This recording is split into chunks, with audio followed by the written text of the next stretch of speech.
Et ces 4 îles, eh bien, elles alimentent une discorde depuis plus d'un siècle avec le Japon, depuis qu'elles ont été annexées par l'Union soviétique après la Seconde Guerre mondiale.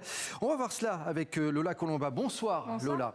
Ce conflit, en tout cas, il s'est encore accru ces dernières années. Oui, et pour bien comprendre, il faut d'abord visualiser de quoi on parle. Ces îles, elles sont situées au sud de l'archipel des Kuriles et au nord du Japon. Donc le premier différent, ils portent déjà sur leur nom, puisque Moscou parle des Kuriles du sud, tandis que Tokyo parle de ses territoires du nord. Et les îles de la discorde, eh bien, ce sont les 4 que vous voyez derrière moi.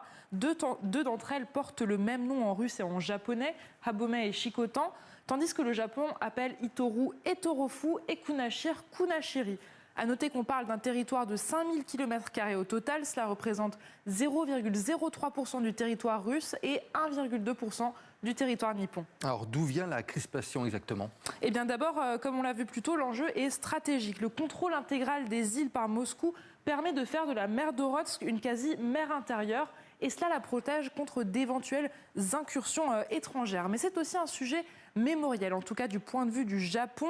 En 1945, au moment d'occuper ce territoire, Moscou a expulsé 17 000 Japonais de ces 4 îles, aujourd'hui habitées par près de 20 000 citoyens russes. Lola, il y a également des enjeux économiques. Bien sûr, car qui dit île dit eau, et qui dit eau dit ressources halieutiques. Les eaux des Kuriles sont notamment riches en plancton en raison de la rencontre de courants froids et chauds dans ces eaux.